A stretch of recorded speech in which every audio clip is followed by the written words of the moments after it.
Um,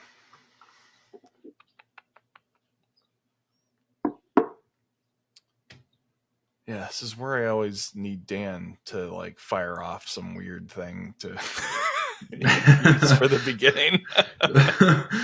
Well, I think we just got it right there. Yeah. Shout out to Dan. We're gonna fire it off with no proper start, I guess. We're just getting this thing rolling. And here, we can fire it off because I'm fresh cracking this, and I was Nice. gonna wait till we're actually recording to pop it. So yeah, let's hear that pop. boom. Oh, that was a good one. Ready to go, baby. Right up to the mic.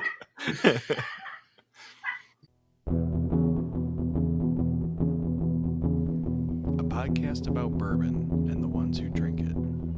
This is Bourbon Matters.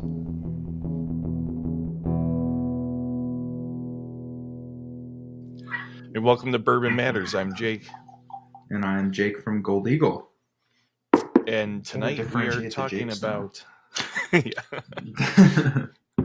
Tonight we're talking about Barrell, which we actually did an episode a long time ago. I think it was like episode 2 or 3. But we're revisiting it. So I think there's been a lot of changes to their lineup since we did that episode, and I think we only covered a couple of their offerings. So there's a lot more to talk about now. A lot of changes. There's endless offerings. It seems like every single week or month there's a new game plan with them or a new bourbon or whiskey that comes out. And good timing because we just got a single barrel pick of Barrell Bourbon in. And speaking of changes, they are discontinuing their single barrel pick program. So this is it is kind of perfect timing to revisit them again and taste this and discuss. Yeah, and we'll talk about how the single barrel program's kind of going to change, and then like what the process was for you guys, because this is your third pick with them, I think, right? So if we include like all the blended batches that we've picked, and not just the single barrels, then I think this is probably our 5th or 6th, maybe even 7th different pick. Nice. Well, we've got a rum single barrel with them. We've got a light whiskey bourbon blend finished in rum barrels. We did that Pinot de Charentes finished pick. That Pedro Jimenez pick, which was gold medal. That same batch was gold medal at the New York Spirit Competition. So we've got quite a variety of barrel bourbon picks, and our original one was like a 14-year Tennessee single barrel that was really good a couple years back, which nice. We know a lot of people hate on Dickel and Tennessee, but once you get to that 12 to 14 plus range from Dickel, you can get some really, really good barrels that don't even taste like they're from that same distillery. But yeah, one of these days we'll talk about the Dickel 15, which is like yeah, and that's a pretty good episode too, because a lot of people do hate on that brand and that distillery, and honestly, I feel like it's for their stuff is so off profile from a typical bourbon because it's very dry oak is like the predominant flavor. But you can find some really, really good Dickel products. And yeah, so it just kind of depends on the age. They're not all bad. You don't have to hate just because it says distilled in Tennessee. Yeah, so before we really dive in, there was a big news story this week. Penelope was bought by MGP. I don't think they officially disclosed how much it was, but it was estimated to be something absurd, like 120 million, I think. I don't know. I've heard I've heard higher than that. But who knows? I mean, MGP's got a lot of money. And what's super interesting about that is most of the listeners probably know, but Penelope is made of MGP bourbon. So they're kind of like buying back their own stock because that sale included all of the barrels that Penelope had. Oh, that's interesting. Okay. Yeah. So it wasn't just a brand; it was all existing bottles, all existing barrels. Everything that Penelope has is now technically back to MGP. Oh, so uh, it's 105 million in cash to be paid at closing, and then there's a couple stipulations and like performance metrics that will bump it up to a maximum of 215 million. Wow. So that's pretty crazy. That is crazy, especially thinking For a about blending brand for a that's blending basically brand. just buying MGP's product anyway. That makes I think that makes Wilderness Trails acquisition just look like nothing. That Yeah, was what, like 300 million, and that was, I mean, they're like the yeast kings for yeah. one. And they do a ton of contract distilling. They Mm-hmm. have a ton of rick houses. And they're distilling so much, and they're one of the sweet mash pioneers now. Yeah, That for 300 million looks like absolutely nothing compared to Penelope, which is just yeah. a And buying Wilderness and Trail's blending been brand. producing their own stuff for several years now, right? Yeah, I mean, they even have like 8-year stuff that Yeah, they just sell at the distillery. So they're out there. Plus, like, they have good cash flow because they are doing a lot of contract distilling. yeah. So one of the things I was reading about this acquisition was that it seems like MGP's like business model now is to get these like high end bourbon brands, um, which kind of makes sense because you have Lux Row, um, which they acquired last year or a couple years ago, I think. Mm-hmm. Um, and then now Penelope. So I feel like they're really pushing for a lot of these brands that either we're already buying from them, um, and like blending or selling, single barrels, and then really trying to expand their portfolio beyond like I think what Remus is for straight from Remus MGP. and Rossville Rye, Yeah. which I mean, I think it's a genius move.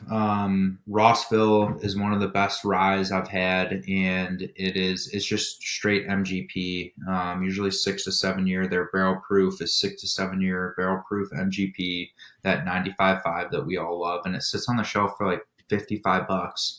But nobody knows about it because, as we know, Yeah, I didn't MGP know doesn't about that. they don't really do any marketing. Mhm. It's 90. I would say, off the top of my head, probably 99% of their business is just selling barrels, if not more than 99% Yeah. of their whiskey business is selling barrels. And MGP also does a lot of other things. They do a lot of like grain wholesale and other types of ingredients that is way above what I know about them. Yeah. But whiskey is just kind of like one portion of what they do, and then yeah, it's a huge deal compared to other distilleries size wise on how much they're producing, and less Hmm. than 1% probably gets bottled under their own name. Yeah. um, but it's also interesting because 5 or 6 years ago nobody wanted MGP was kind of looked at as like the Dickel now. Like, people saw distilled in Indiana on the label and they got scared, they veered away from it. Hmm. But now it's the complete opposite. You see distilled in Indiana, and you know it's a good product because it was probably distilled at MGP. Yeah. Um, so yeah, I think they're realizing they have a really good product. They just don't have the good branding and marketing. And buying these brands that are using their product in a very good way is a very easy way for them to slip back into the market and really capitalize on how good their whiskey really is that they're producing. Yeah, and especially since the name has not is or like is no longer synonymous with like bad whiskey or whatever. Mm-hmm. So I think a lot of people have realized that like one, bourbon doesn't need to be from Kentucky, and two, that Yeah. good bourbon doesn't need to be from Kentucky. So think No. it's definitely shifted. I mean, honestly, it's amazing. And there's probably listeners right now. Yeah. And I mean, there's probably plenty of listeners right now that are like, don't believe that MGP was ever something that people didn't want.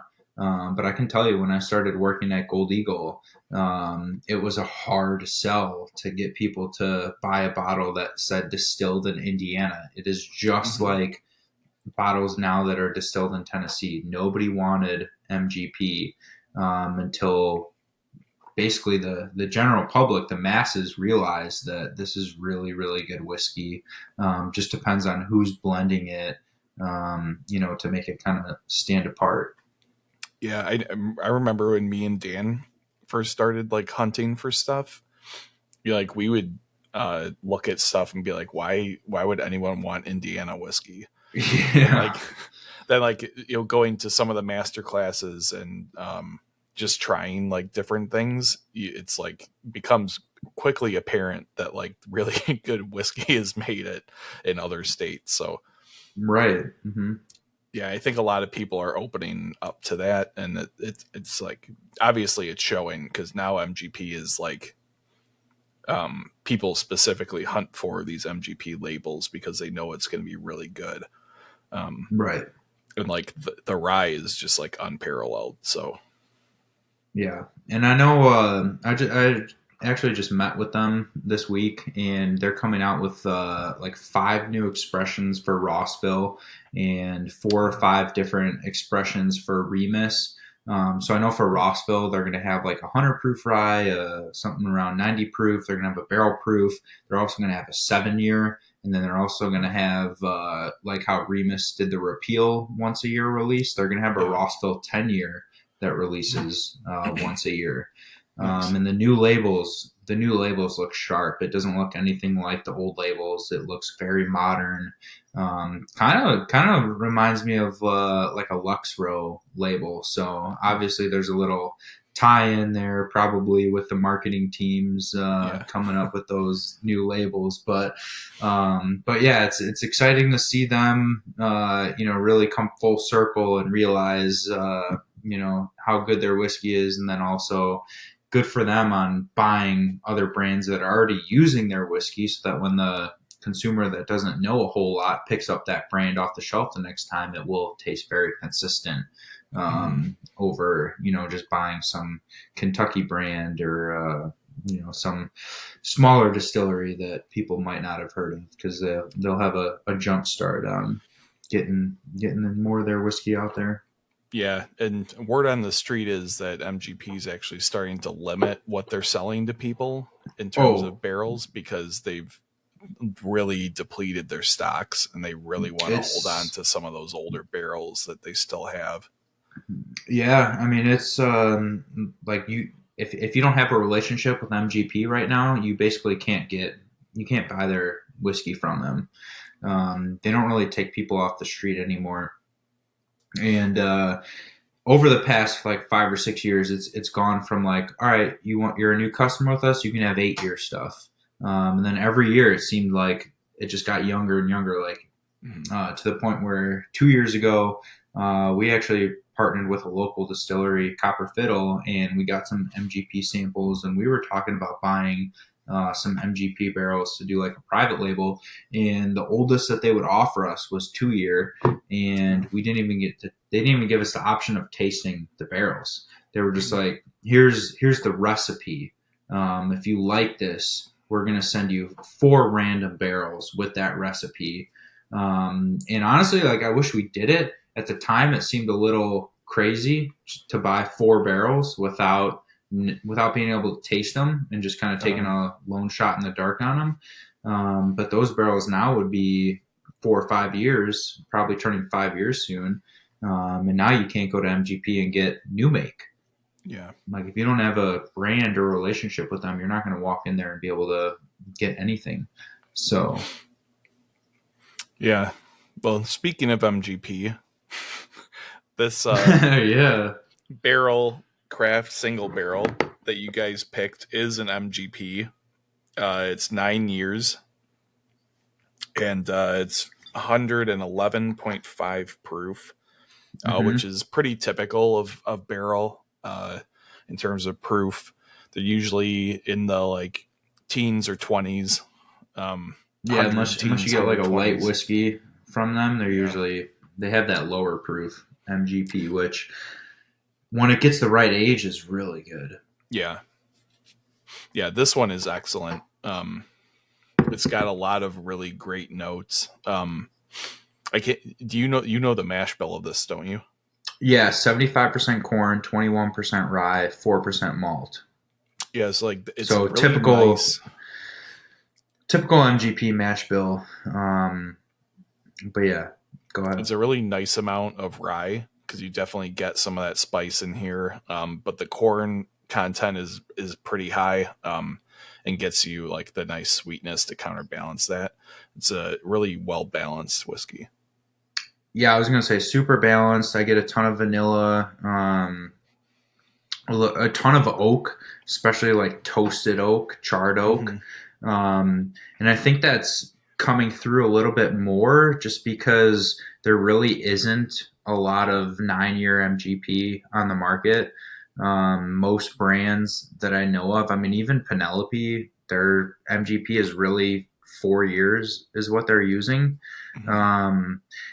And yeah, there's this, like as we were talking about how MGP has been cutting back on people.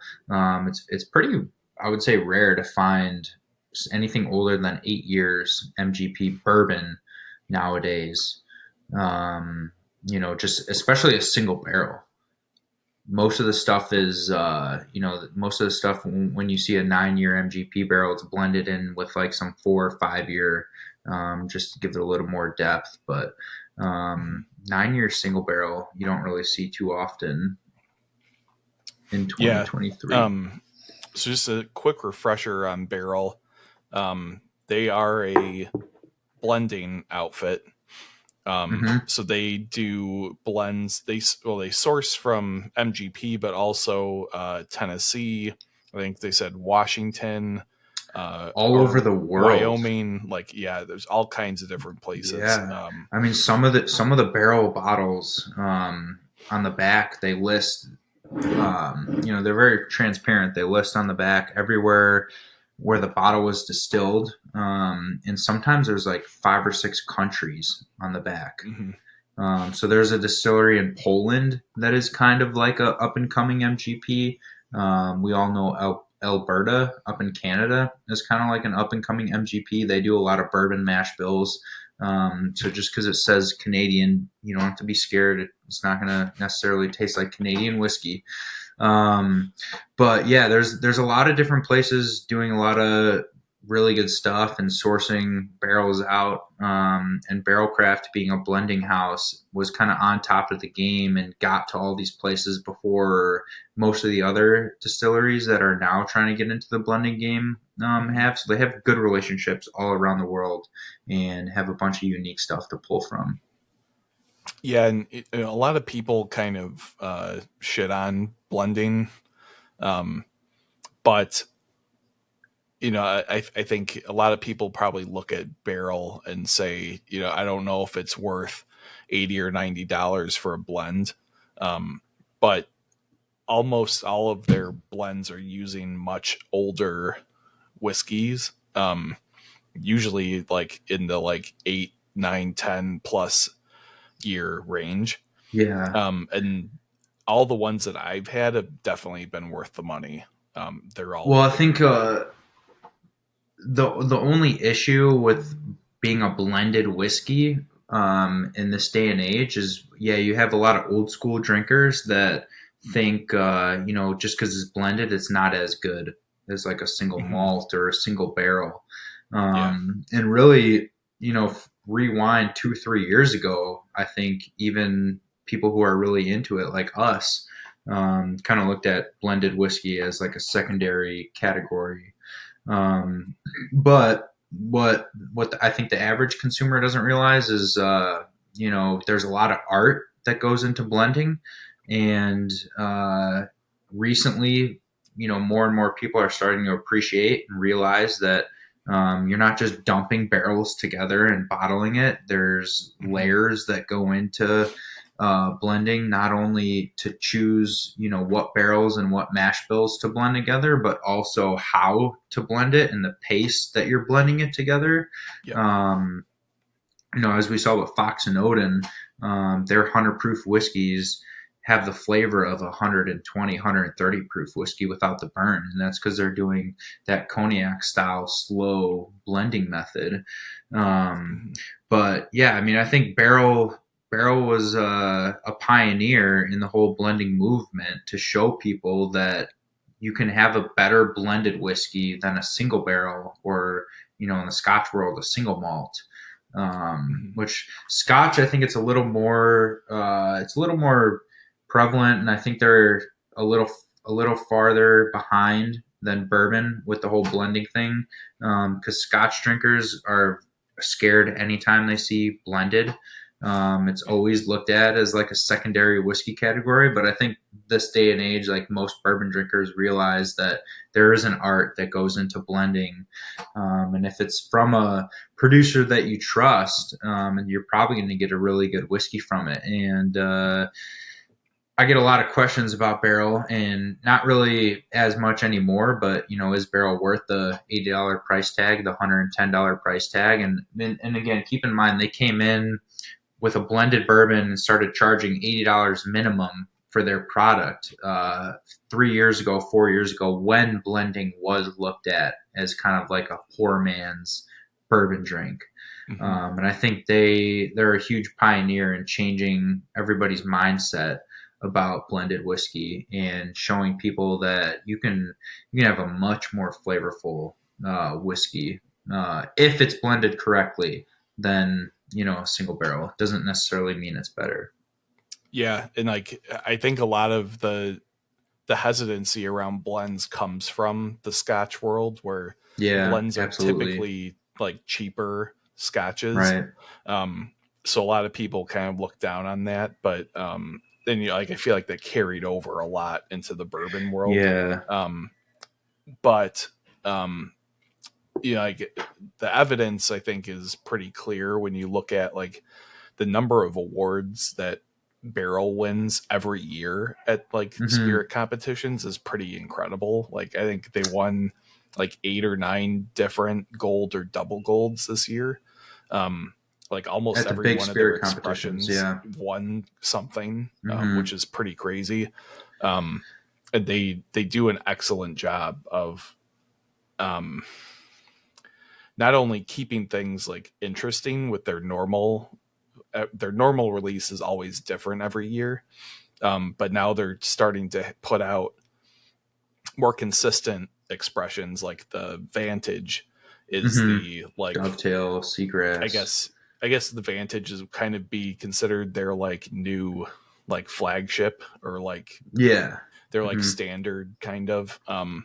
And then the Dovetail and Seagrass are both pretty consistent year to year. Armida. Yeah, the Armida is also more of like a desserty kind of thing, which we talked about in our first Barrell episode.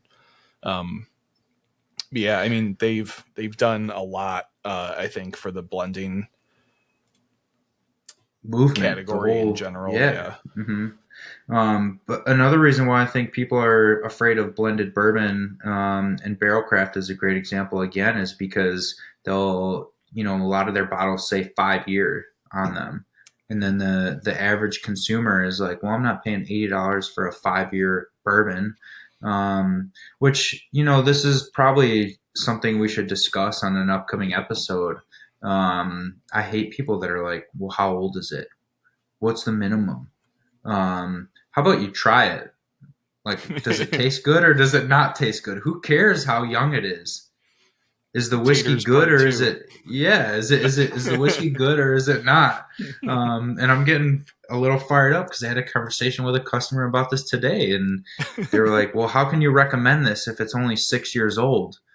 And I'm just like, which is not young by any means. First off, it's not young in the bourbon world, and second off, it tastes good. I don't care how old it is; it tastes good. So, we should do an episode just on age statements, just on like young whiskeys that are young American whiskeys that are really good. Because like I don't think a lot of people realize that to be considered a bourbon, it only needs to be 2 years old.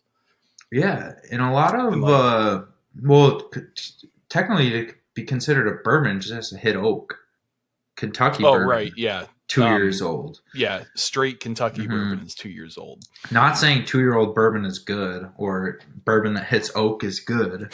Yeah.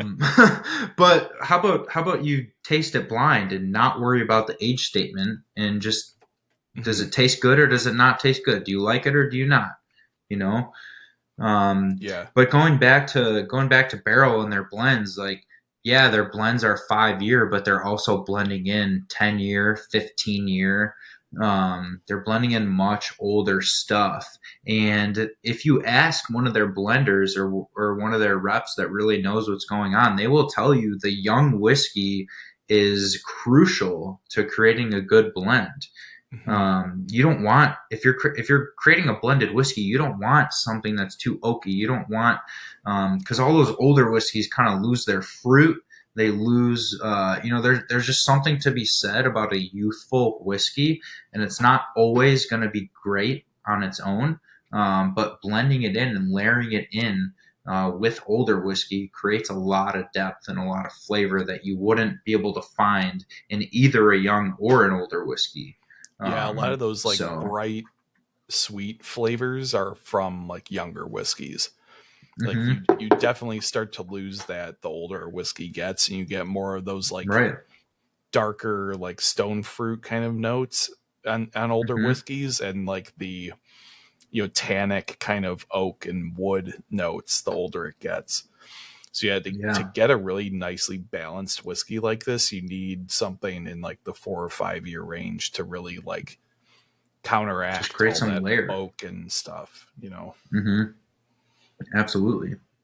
So, I'm talking a lot about blends, but today's focus is a single barrel, Mm-hmm.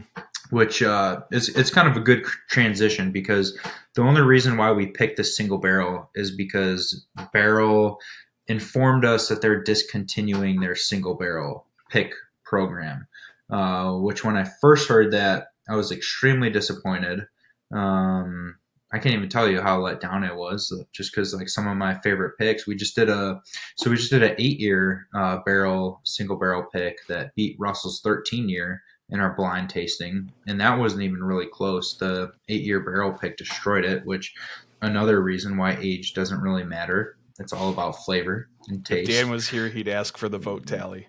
Yeah, and you know what? I was actually looking it up earlier, and I was like, oh, Dan's not on the episode, so it doesn't matter. But no, but this one it wasn't close. It was like 30-15 or something like Oh that. wow, yeah. It was almost a landslide for the barrel pick over the Russell's 13 year. And depends, I know it depends on the batch of Russells that you're putting in there, but the one that we had, it was just like how we were saying earlier. Some of those older whiskeys just get too oaky and too tannicky. Mm-hmm. And by the way, Jimmy Russell, like, I've listened to podcasts where he talks about how 10 years is a sweet spot, and that's the reason why they never released anything older than 10 in years past, Oh. is because he believes that 10 years is like the money spot for bourbon. Mm-hmm. So it's kind of interesting that they came out with that 13 year, and yeah, I don't think we'll see too much older than that from them unless they just have a bunch of leftover stock, or Campari wants to step in and get more money out of some of these barrels. But Yeah. yeah, with bourbon, you can really go wrong if something ages a little bit too long. Yeah, I think So yeah. a lot of the feedback on the Knob Creek 18 year was Oh, negative. I thought it was terrible. Yeah, I haven't tried it yet, but I've heard that it's just basically like liquid wood, and a lot of Yeah. people were not really fans of it. I No. actually really like that kind of flavor. You probably will like it then. I might like it. So Yeah. But it was. I mean, yeah. The Knob 18 year is too oaky, and like, I give them props for coming out with that, because you don't see an 18 year bourbon, that's extremely hard to find. Yeah, Elijah Craig is the only other 18 Elijah I can think of. Craig. I mean, like if you want to talk about anything older than 18, like the Pappy lineup. Yeah. But I, off the top of my head, like I can't think of anything that's really out there that even if it's hard to find, like has an age statement of 18 years that is bourbon and not just American whiskey. So and I think like partially they might not have come out with that just to be like, hey, here's a really, really good whiskey. But I think they might have done that also just to give people the option. Because again, they're owned by Suntory, which is, a world company. They have a lot of different world whiskeys. Yeah. And, in other parts of the world with Scotch, with Japanese whiskey, age does make a bigger difference because they're not getting as much evaporation. So that whiskey ages a lot slower. So you can get a really, really good, deep, complex 18-year-old Scotch or 18-year-old Japanese whiskey. And I think that might have been like hey, look at this 18-year-old bourbon and let's just kind of see what people think. Because they know it's gonna sell. They know people are gonna be looking for it. But the people that actually drink the stuff and know about it, they'll quickly realize that this is kind of past its prime and should have been bottled around the 12 to 15 year mark at the latest. Yeah. Yeah. So, shit, I had a point. No, I forgot. Well, I guess we should circle back to why Barrell is discontinuing the single barrel program. Right. Okay, yeah. Because they are a blending house. They're known as being the best blenders, and I tell people all the time at the store that these guys are master blenders. You know, you should know that they're not going to put out anything bad. I've never had anything Barrell Craft that I didn't like. There were things there. Of course, there's things I like better than others, but there's never been a blend that I've tasted from Barrell Craft that I thought, oh, this isn't good. Because everything they do, I think, is really good. Yeah, the only thing I don't think their gray and gold labels are worth the money. They're excellent whiskeys, but they're not worth $300 and $500. I agree with almost that. Nothing would be. Yeah, I mean, well, that's the other thing with bourbon is like, there's so many good $50 bottles. There's so many good $100 bottles. How much better can it be where you have to spend $250 or $500 on a bottle? Yeah. And I mean, we saw that at the Barrell Gray and Gold Label. We tasted all the gray and gold label bottles that they had, and feedback from everyone was like, yeah, they were good, but their $80 bottles on the shelf are just as good, if not better in some cases. So like it's very hard to justify spending that money on an American whiskey. Yeah, and like bourbon and rye are supposed to be like cheap, down and dirty. Yeah. Spirits like. And it's just corn. It's not that expensive.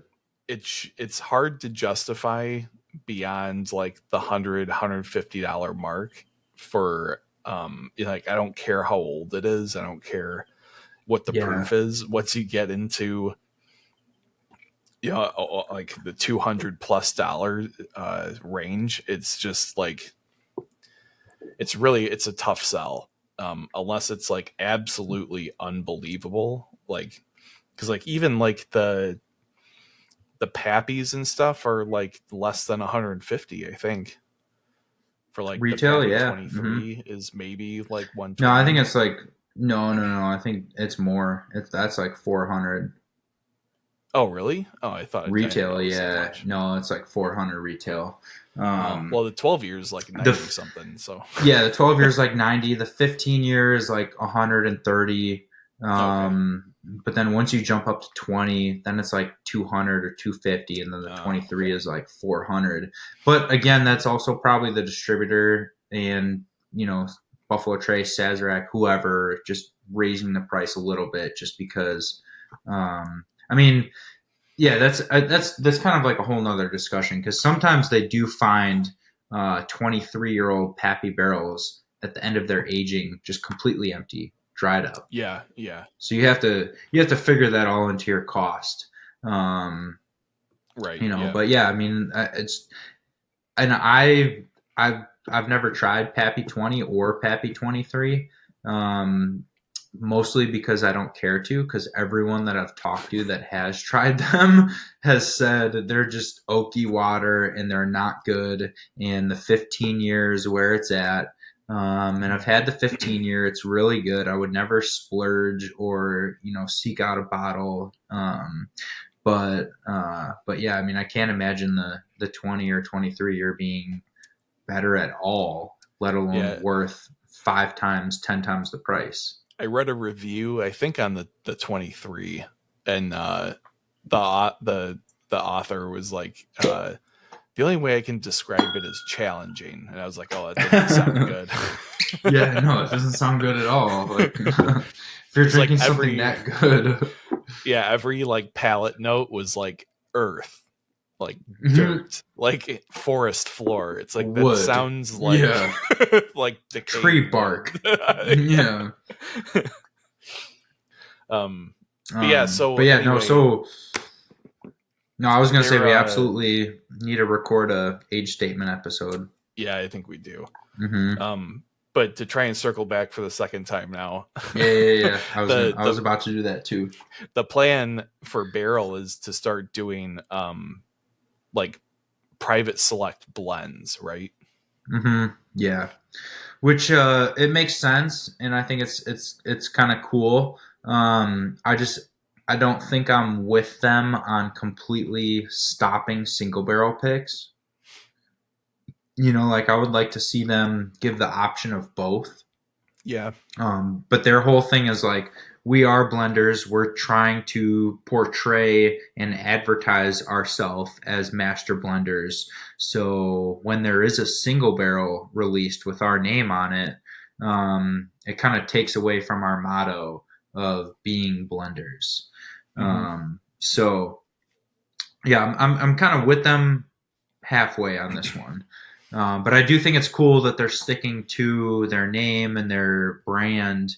And I'm really excited to taste some of the blends that they offer, because a lot of times, as we mentioned earlier, you will find more depth and complexity in a blended whiskey if it's done right by someone who knows what they're doing. Yeah, I think it'll be interesting, and I'm wondering if as far as I know, they haven't really released details about like how they're going to go about it yet. No. So I wonder if it's going to be kind of like a maker's experience where you go Mm. and you kind of build your own blend, or if they're going to just do blends and offer That would them. be badass if they did, but I don't think that's how they're going to do it. Yeah, it'd I be think they're going to difficult, just I would do. guess, but I know. I think they're just going to do blends and offer them. But who knows? I mean, so they're supposedly building like a state of the art, like best of the best, high end distillery in Bardstown, where you can go and kind of do some things like that. Like not just stores, but the average consumer can go in and kind of create like a mini blend. oh, okay. And in the past, they have actually done like blended picks that we could pick from in the past.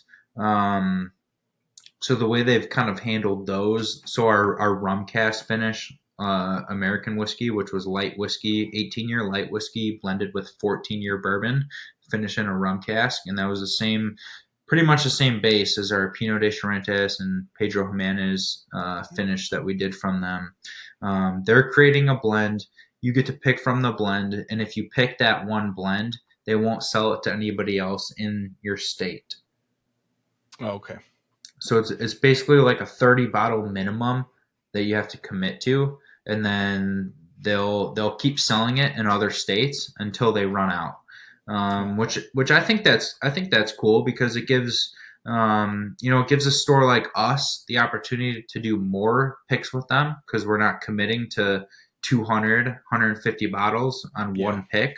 We can commit to a lot less, and it also helps smaller stores do barrel picks who would never be able to commit to a level of exclusivity too. That's nice for like a smaller store that, right. Like has to compete with like the big chains and stuff like that, or like something like an exclusive limited pick from Barrell is like a good draw, to the store. Right. So yeah, exactly. So yeah, I think it's good. I think it's cool. I just would like the option to be able to, sit there with 5 samples, maybe 2 of them be single barrels, 3 of them be blends. Yeah, I kind of get their point, because like they haven't made any of those single barrels, so like they're just reselling you something they bought from somebody else, Right. So like, I get that they'd be more inclined to be like, hey, we actually made this, like, try and this and see what you like, but yeah, I mean, no, it's cool. It's harder to find. It's going to be more difficult to find bourbons like this one that are in 9-year MGP or like 12-year Dickel or whatever, that you can't just go get from those distilleries. You'd have to go get it through a middleman like Barrell or whatever. So a little background on this barrel and how we picked it, which I don't think we've disclosed yet, or I shouldn't say disclosed, but just haven't mentioned this yet. I was on my way to the store a Saturday morning. It was like 10 in the morning, and I got a call from my barrel rep, and he said, "Hey, we're discontinuing the single barrel program. I just found out about this, but I have some samples. If you're around today, I can bring them by, and you can taste and pick one if you like one. But after this weekend, we're done offering single barrels." And I don't go in every Saturday, but it just happened that this was a Saturday that I was on my way into the store. Unfortunately, I was a little hungover, so I wasn't excited about tasting whiskey at 10 in the morning when I got there.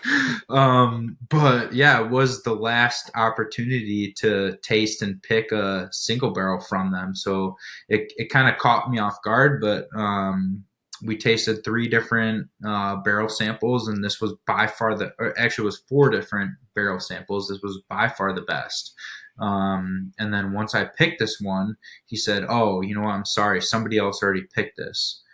What's your second choice?" And then I like this one so much and so much better than the second choice that I was like, with all due respect, I'm sorry, but if we can't get this barrel, we're not going to do a pick. And so he made a few phone calls, and we ended up getting the barrel. Which I mean, like, he tells me all the time that we're his top customer in the state. So I would, hope that he would be able to do that for us. Throwing that Gold Eagle weight around. Yeah. Which I don't want to throw out there too much, but yeah, it was cool that they were able to do that for us and swing that around. But I mean, I don't know. I mean, going back to the whiskey itself, I think this is really good. I think it's very similar to the 8-year barrel that we picked a year ago that beat Russell's 13-year. I just think this adds an incredible amount of depth and oak and kind of like toasted vanilla flavors that maybe that 8-year was lacking. I got a review from my buddy Dan Ristow earlier today, who did the 8-year and the 9-year side by side. And he said, yeah, a little bit more depth, a little bit more oak that the 8-year was lacking. The 8-year is better if you're looking for something a little bit sweeter.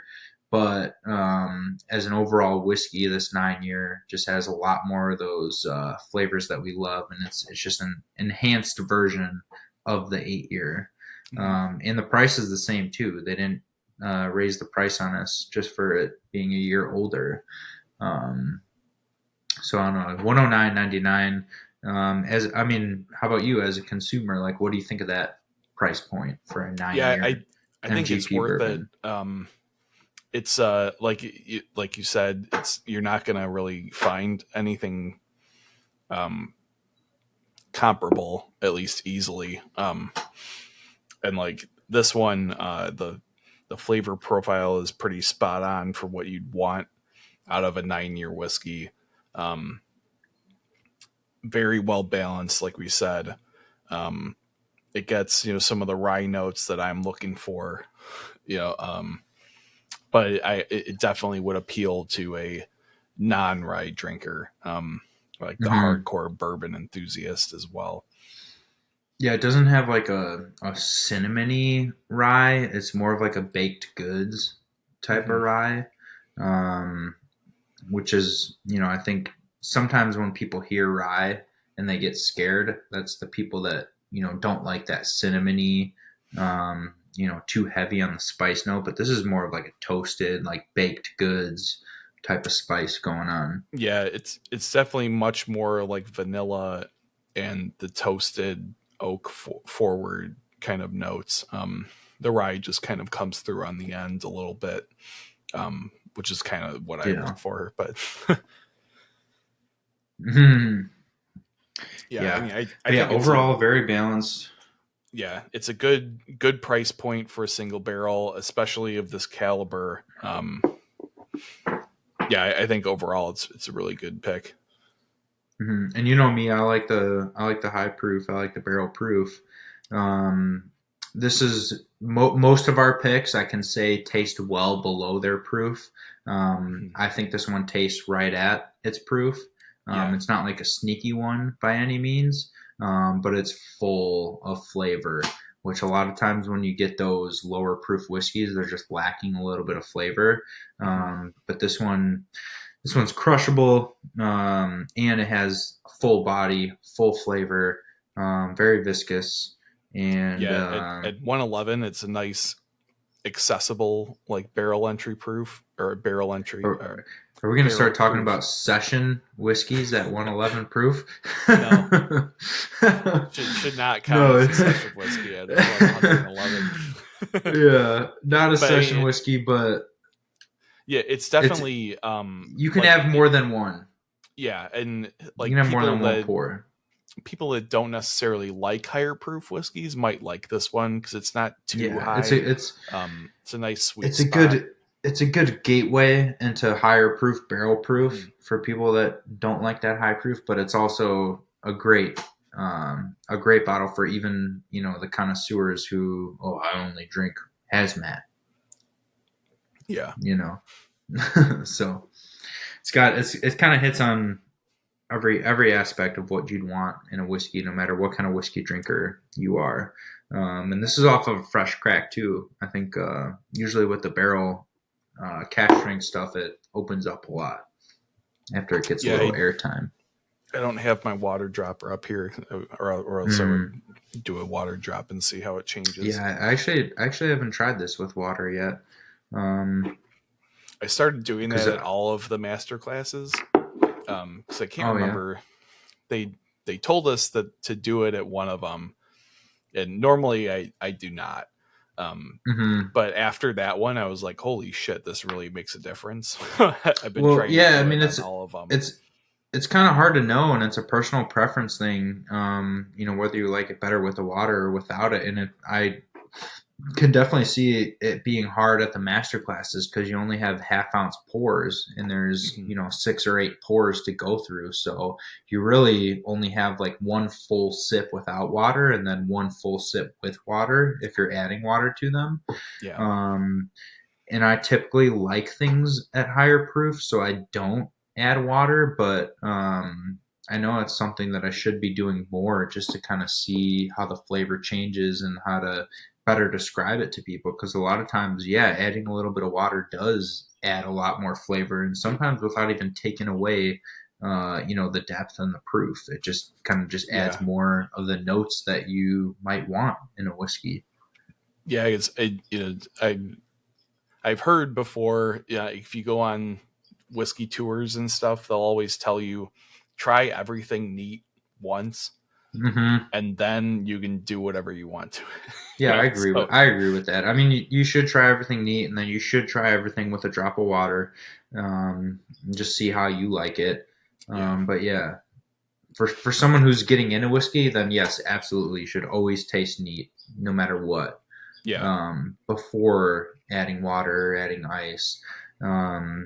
Not saying that you might like it neat, but just to kind of get your palate developed to tasting neat and tasting higher proof.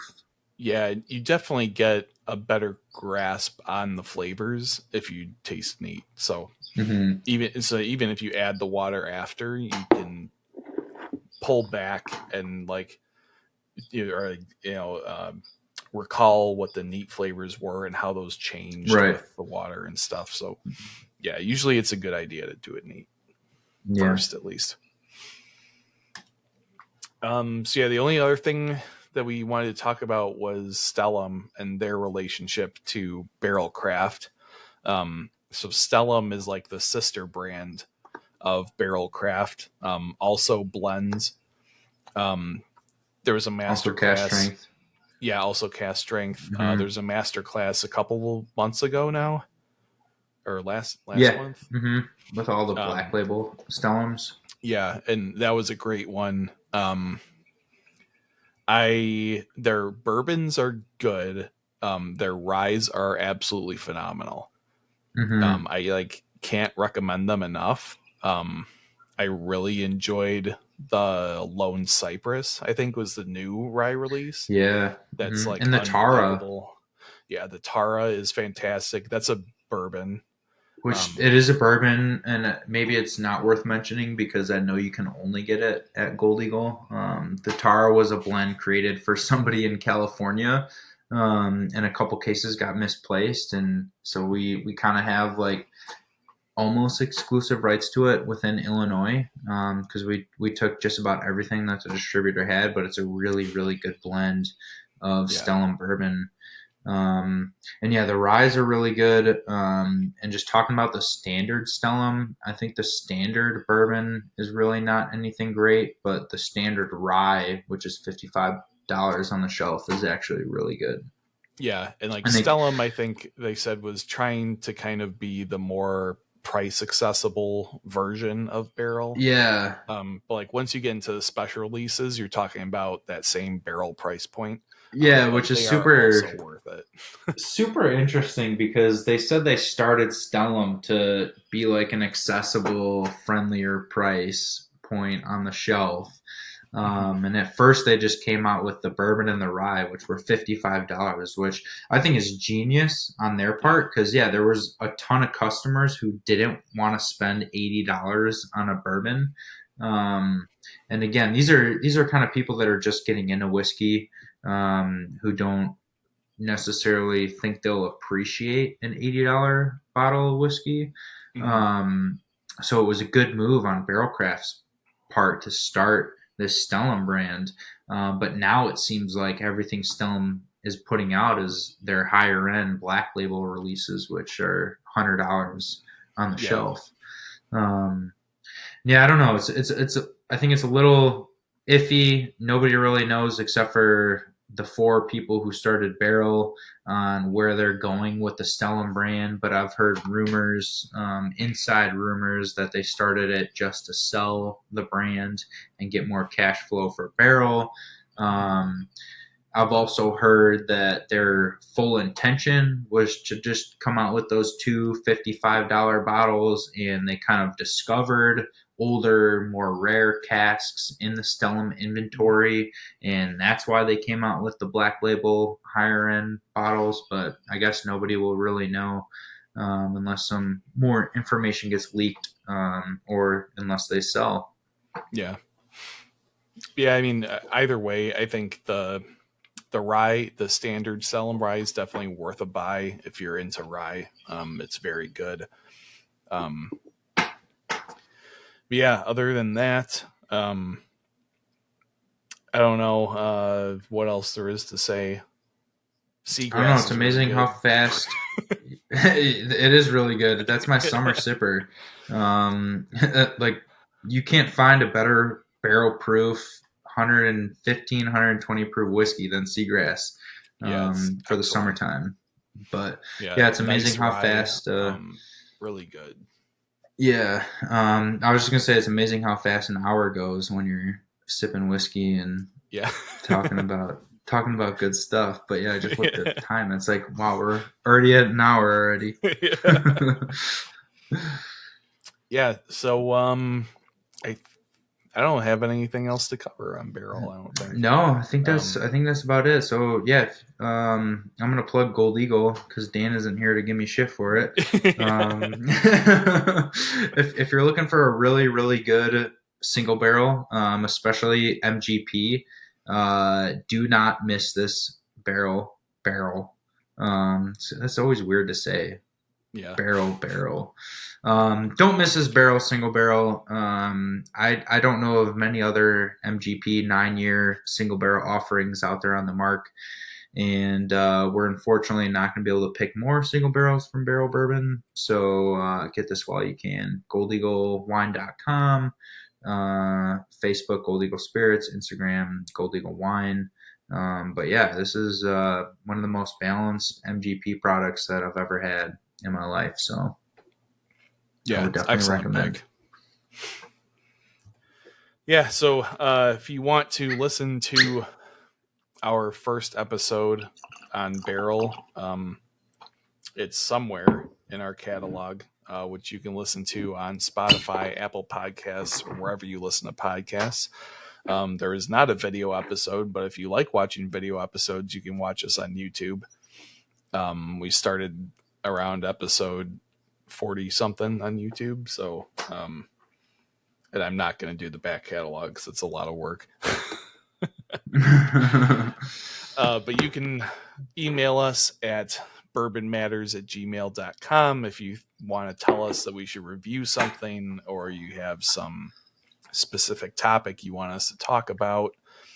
You can also find us on Instagram at Bourbon Matters, or at Facebook. You search Bourbon Matters. Yeah, I think that's it. And check out next week's episode about why age doesn't really matter. Yeah. Or a soon upcoming episode. That'll be a good one. I'm actually pretty excited. No, I'm excited for that one too. I'm already getting fired up. All right. Next week, age statements. Cheers. Cheers. Yeah.